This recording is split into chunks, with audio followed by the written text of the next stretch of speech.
Hi, good afternoon here. Valerie Milano, the senior editor of the Hollywood Times, and I'm here in Palm Springs, California right now. I'm going to have my friend and colleague and absolutely wonderful man introduce himself and where he's at and his title. Thank you so much for being with us. Thank you so much, Valerie. And thank you for just the incredible ongoing support you've given Outfest over the years. It really means a great deal. I'm Christopher Racster. I'm the executive director for Outfest. And we are here to talk about Outfest Next, which is our 4-day screening event coming up July 23rd through the 26th. Yes, Christopher, it is wonderful to reconnect with you. I have such a long history with Outfest, both personally and through the Hollywood Times. I was also once a major donor, and so seeing this organization return is very, very meaningful to me. I'm really glad to hear that. No, and that's how we met. So it's a Yes, delight. excellent. You previously had led Outfest during an important period in its history. What made you decide to step back in and help bring this organization back? Thanks. That's a great question. Yeah, I ran Outfest until 2019, and like many people running nonprofits, I was a little burnt out, and went back to producing queer film, which is what I had done for years. And a lot of the reason to step back in is exactly that. I started making small queer films back in the early 2000s. And Kirsten Schaefer, who was head of programming of Outfest at the time, took my very first film, April Shower, which was not very good, but it was Beautiful Women and a Happy Ending, which in the early 2000s was a revelation in lesbian cinema. And she put it in the Ford Amphitheater and we got distribution.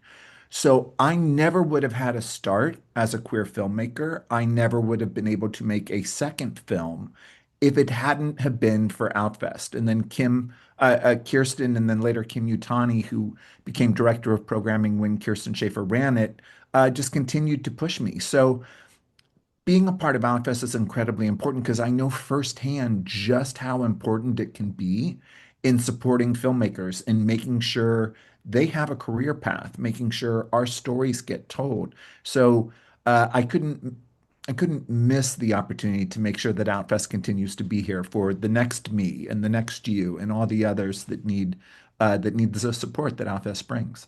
We are so happy for that. Outfest paused its programming during a very difficult period. From your perspective, what happened and what lessons did the organization learn from that experience? I think that's a really important question. And, it ran into trouble in 2023, and we were not alone as a nonprofit. There was really a perfect storm that began in 2023. External factors. It was the beginning of the retreat uh, of support for LGBTQ causes by corporations. There was the Dylan Mulvaney issue with Bud Light. All of these things where companies started to get really scared to outwardly support LGBTQ causes. So suddenly there was a contraction. It was also the same time we had the SAG and WGA strikes. So a lot of our donors, our filmmakers, our general members were all economically impacted by that and had less to give. But also, we couldn't put on certain programming because that would mean crossing picket lines, crossing a strike line. And we are an organization that is hopefully providing a pathway to entertainment unions for our filmmakers. So there's no way that we would have gotten involved in that. And at the same time, internally, costs continued to grow, and there were management issues, but it just was incredibly unfortunate that that whole sort of storm of issues happened all at once. But the good news is we had 40, listen, at that point, 42 years of, service to the community and people like you who've been a part of us for decades and such goodwill that there were people willing to step up and help us get back up on our feet. Nice explanation.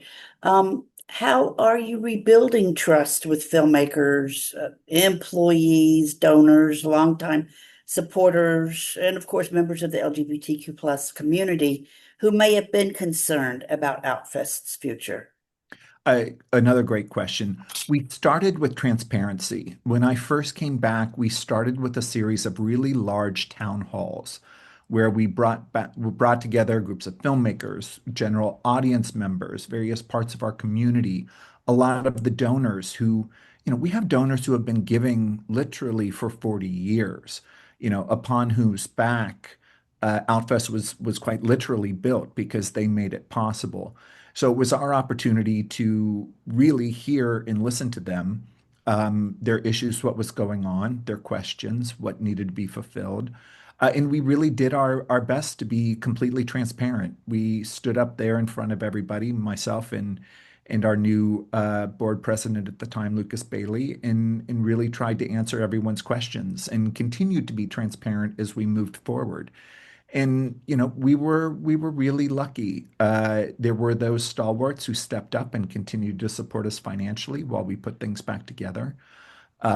We went and spent a lot of time talking with our staff who had had a really tough time, and they had wanted to unionize, and the organization, absolutely is behind that and recognized the union. But then almost immediately after doing that, realized there was no money to keep paying people. So everyone had to be laid off. So there was a lot of rebuilding and trust building with the staff, which hurt me particularly because so many of them had been there since I was there. So many of them were actually people I had hired. So I'm really excited because a majority of those staff members are back working with us, even if it's in a part-time basis as we rebuild. So it's really been that process of honest, open, face to face, interpersonal conversations, answering whatever tough questions there are, reporting back to people with what we're doing. The nice thing is, we're not rolling in millions. I wish we were, but we we're doing okay in terms of money. There's money in the bank to put on our programming. There's money in reserves, and we're working to rebuild our financial resources so we can continue to expand our programming from the rest of the year into 2027. If you haven't talked about it already, Mm. well, first of all, why was the new festival named Outfest Next? And how is it any more difficult or different, I should say, from the Outfest Los Angeles Festival that audiences remember? Absolutely. We didn't want to, because we didn't have the money to mount the full Outfest Los Angeles that everyone knows and loves and expects, or Outfest Fusion, which is also a huge, amazing program.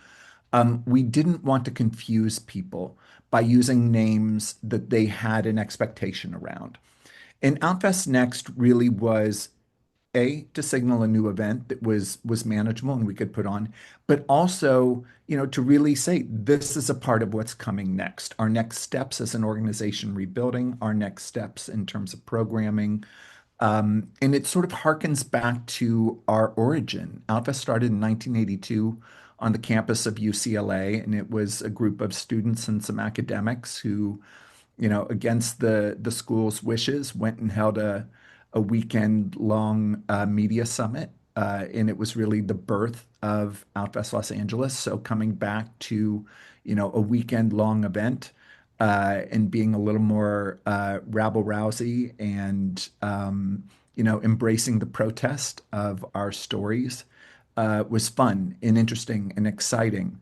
So that allowed us to do things more often. So having 4-day concentrated screening series in receptions and parties allowed us to get back to what we do best, which is bring our community together, a place where we can come together and celebrate one another, affirm ourselves, affirm our stories, support our filmmakers.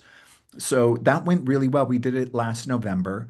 And so we brought it back this year and we did it we're doing it in July because that's sort of a custom home for Outfest Los Angeles. So that allows us to slowly build back up to the festivals we know. But also it's a different day. Our community needs different things. Our filmmakers need different things. So while it is unfortunate that Outfest had a troubled time, it's a great opportunity because in these conversations, we're having with everyone, we can ask, what do you need Outfest to be now? And that may mean a change in programming, a new voice, a new direction. And Outfest should be a living, breathing organization that is really striving to be of best service to our community. So I actually think it's kind of an exciting time to really look at what we do and how we do it to make sure we are giving our community what it needs. Yes, Outfest next when it takes place July 23rd through 26th at the Los Angeles LGBTQ Center. Outfest has always been more than screenings. How do you think this renewed organization support emerging LGBTQ plus filmmakers? How will the renewed support help the new voices and build these long lasting careers? I think that's a really terrific question, and it is always a problem we are working to do better to solve. Um, I think that by doing things smaller at first, we're much more able to give a lot of attention to those filmmakers who have been selected, making sure that we are doing more for them. Outfest Los Angeles could show upwards of 250 films over the course of 11 days. I mean, that includes shorts, but now we're looking more at about 18 films and 32 shorts so that we as an organization are better able to provide service and awareness and support to those people we choose, and hopefully, continue to do a better job at providing them a pathway. Nobody gets lost in the shuffle because we have so many films and so many filmmakers to service. But I also think that it is looking at, and what will happen this fall is to continue to expand our programming that serves specifically to educate and expand the resources and access of our filmmakers. In September, we'll be launching our first producers lab, really teaching the filmmakers the business of the business. I don't think you have to be in entertainment to understand just how much things have changed over the past few years, how harder it is to make content, period, and get it seen. So we want to make sure that we are helping people understand what the game is like today, how to make the best film possible, how to make use of new distribution opportunities, how to be seen and leverage this, and help, uh, guide them on a path to hopefully professional stability. So I think that's the other important part of what we do is really continuing to be as hands-on as we can be in terms of education and mentoring. I remember meeting you way back, and I was a volunteer for Outfest, and you came running in the door. You're a busy man, and man, you took care of business. Um, I was once able to support Outfest as a major donor, although I'm no longer in a position to contribute at that level. How can longtime supporters remain involved through advocacy, attendance, media coverage, or other forms of partnerships? Absolutely. I think one of the biggest things you can do is come when you can. The whole point is we are here for the community. We are here to provide that safe third space that is so hard to find these days. Um, so showing up is not just a support of Outfest, it's a support of the community, it's a support of yourself. Um, it's fun. We all need a little bit of joy. And these opportunities bring some joy back into things.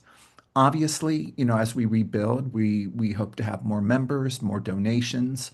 But the actual engagement with what we do matters most. You mentioned volunteering. Uh, I am grateful I met you when you were volunteering. That is, I think, one of the most generous things that people can do. Nobody has time anymore in their schedule. Giving of your time is somehow often a bigger give than even writing a check because your time is pulled in so many different ways. And Outfest really would not exist without the volunteers that make it run. And spreading the word. We're all on social media. You see an Outfest post come up. help us by sharing it out. Help other people understand that we're back, that there are great films to see, that there's opportunities to be a part of. All those things are amazing help, and they're not a big lift. We're not asking everybody to come and, you can only be a part of it if you write a big check. This is about our community helping our community. And all those ways make a really big, big difference. You said it all, and I appreciate the time you took, Christopher. Congratulations on bringing Thank you. Outfest back. The Hollywood Times would love to continue supporting Outfest next, covering its filmmakers and remaining part of the Yay. official media community. Amazing that and happy that this is going on and that you're such a big part of it because you got it down. Thank you, my friend. It's Thank such you a joy so to speak with much. you. Yeah, so we're the Hollywood Times dot today, Hollywood Times officials, our YouTube channel, and we will see you very soon. Thank you for all you do. Thank you. All right, have a great rest of your day. You Bye-bye. too.